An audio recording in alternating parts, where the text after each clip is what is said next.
Alrighty, good people, here we go. Eyes up, eyes up. 3 examples of plastics that are used around or by young infants. Think of your little nieces and nephews, your brothers and sisters.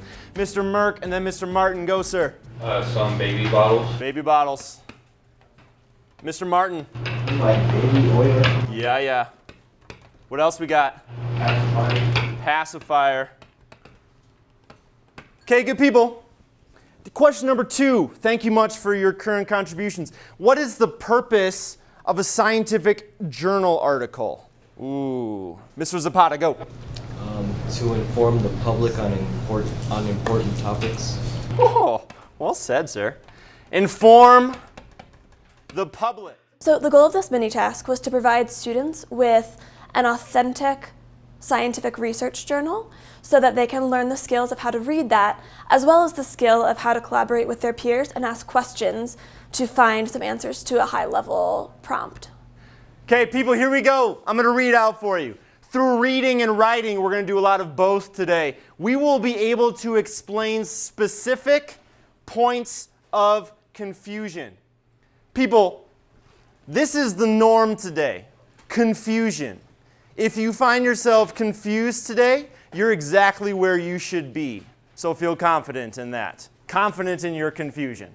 So one of the goals of the mini-task was intentionally to grapple with high-level texts in an effort to further underline the importance of literacy strategies such as annotation, group thinking, and getting the kids to identify the value in working together to solve a problem. What you are going to do now is this: by yourself, silently, without speaking, you're going to read through the whole article.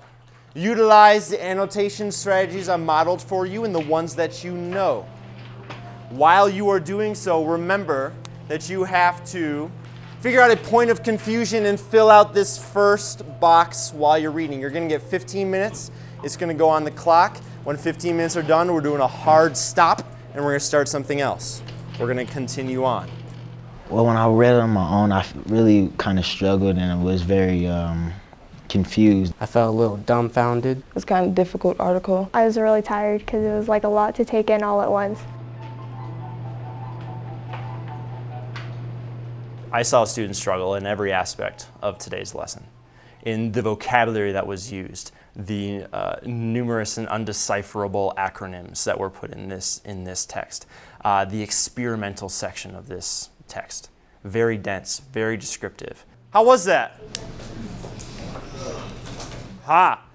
On your tables around you, there are some half sticky notes. I want you to summarize your feelings in one word and put it on the back sheet over here on the left side. One word summary. Be honest with yourselves. Let's see what we got here. One person writes English, question mark. I hear you. Yeah. Okay, dumbfounded. Meh.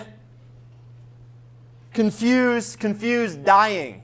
Prior to today, students' experiences with this content, BPA, plastics, phthalates, and such, we have utilized other content, other resources supplied by the Literacy Design Collaborative in other articles, in videos. So they have seen these things and we have discussed them in class, but never to the level of complexity that is this scientific text. This is what's going to happen for the rest of the hour. First, you guys are going to be put into reading groups. You will be assigned a section of the greater article. You will become experts of that article, not meaning that you need to understand everything about it, but that you will be doing another close read of single ion monitoring models according to the conditions mentioned in the table 2. The limit of detection was achieved when the BPA peaked was 3 times higher than the noise level. I think we got most of it under, the specific words we don't really know, but we know the general sense of what it's talking about, I think. Yeah. Summarize it for me.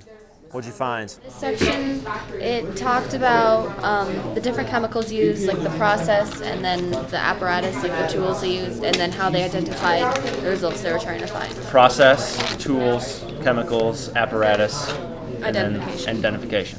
Yeah. Nice. Way to break that down. But you still, even at that level of complexity, you guys work together and you're still able to like get the gist and understanding of it, right?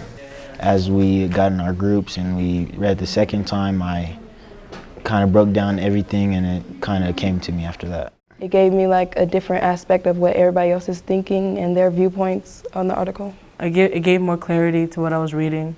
I liked how we got to learn about how we can read through all these things and how it can help us in like any situation. It was fun. People, what you're gonna do is you're gonna switch groups now. One by one in these groups, what I want you to do is go around and verbally speak out your points of confusion. Okay. My point of confusion wasn't like from my section. It was like from this like paragraph 3 because I don't know. I just didn't really understand like what it was talking about at all. So in general, the entire thing? Yeah, in general, like the whole. One side of it say bad for you and it gives you all these cancers and stuff. I was just thinking the other day, like, so what are you supposed to do? Then Just not the other eat? FDA Just says, not eat okay. anything? I had 3. So just go back and reread and annotate better. What else? What other strategies did you use? Discussed it as a group. Very nice. Ms. Barikwa, what do you got? Break down a word. Were there a few complex words in this article? Yeah, there were. At the beginning, I asked them, summarize in one word what your feelings are after reading this article. And I got things like confused or ugly or like meh, exhausted, tired, which I expected. But at the end of the lesson, I had them do the same thing, a 2-word summary, and kids were like, I feel better. I am more confident. One kid said, I'm tired, but I'm proud. And if you're proud of your ability and be able to address such a very dense and complex scientific text, if that's all we got from today, people feeling good about science and reading, then it was a successful day today.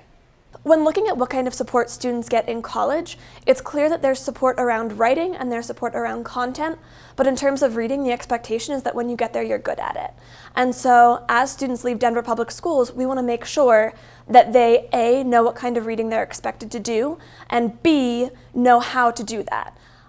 Additionally, a lot of the students that we work with are going to be first-generation college students. And so it's vital for them to have a learning community that they can be a part of so that, again, as they're dealing with these high-level tasks, they know that they can work with peers and that that's how they're going to get to their best answers.